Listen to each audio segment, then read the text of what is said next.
Picture this. You're outnumbered 5-1. Your enemy chose the battlefield. He's got scythed chariots that'll rip you apart and 250,000 soldiers ready to bury you. What do you do? Run? Negotiate? Not if you're Alexander the Great. He charged straight at the Persian king and won.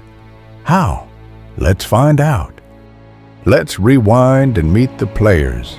Alexander the Macedonian, 25 years old. By this point, he'd already conquered Greece, smashed through Asia Minor, taken Egypt. The guy moved like wildfire. But he wasn't just some warlord with daddy issues and a superiority complex. He was a tactical genius who studied battles like chess matches. Every move calculated, every weakness exploited. And unlike most kings, he fought alongside his men, front lines, leading charges. His soldiers would die for him because he was willing to die with them. Now meet Darius III, King of Kings, ruler of Persia, the superpower of the ancient world. His empire stretched from the Mediterranean to India. Unimaginable wealth, millions of subjects, armies that could blot out the sun. But here's the thing about Darius. He inherited the throne, not the skills. He was a decent administrator, sure. But as a battlefield commander, let's just say he'd already lost to Alexander once before at the Battle of Issus 2 years earlier. And he ran.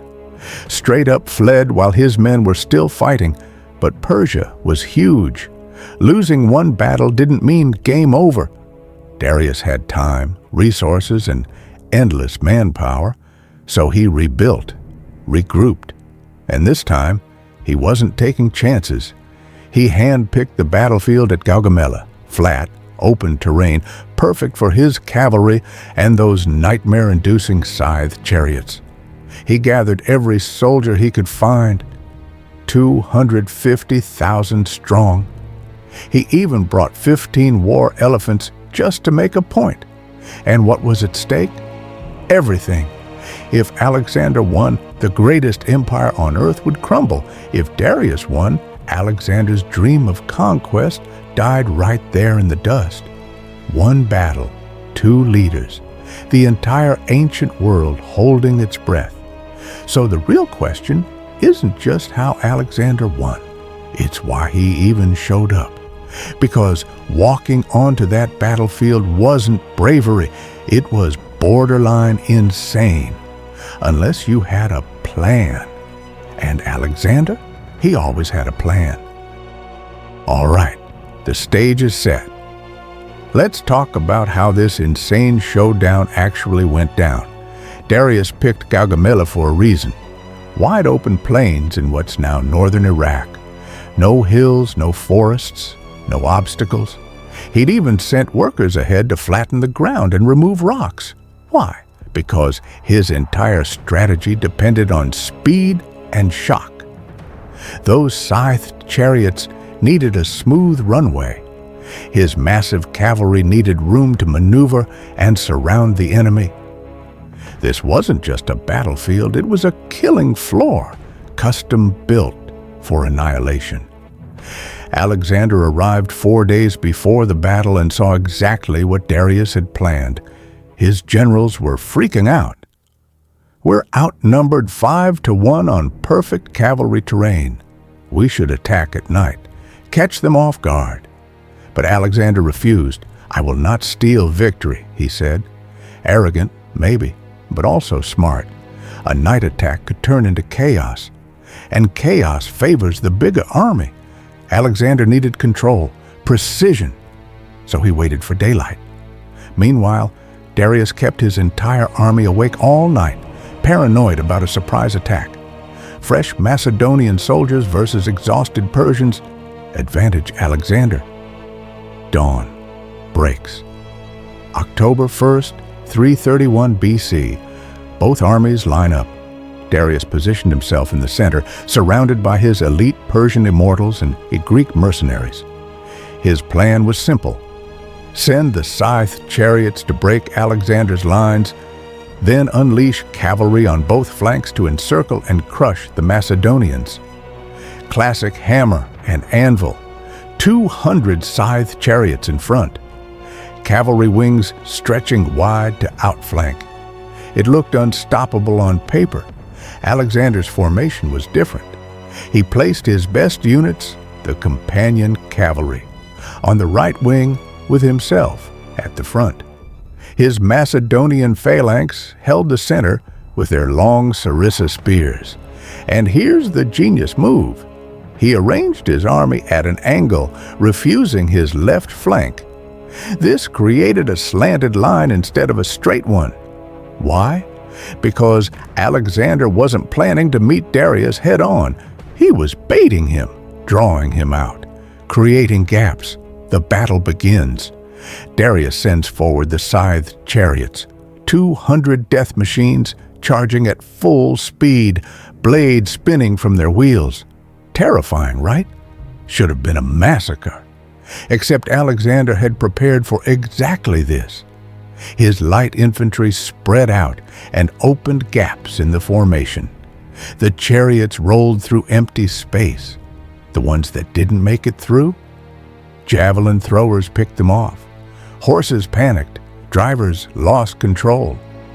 The great chariot charge, Darius's opening move, fizzled out like a damp torch.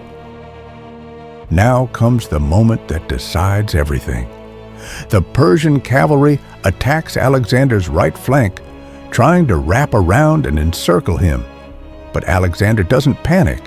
He moves his companion cavalry diagonally, pulling the Persian forces further out, stretching their line.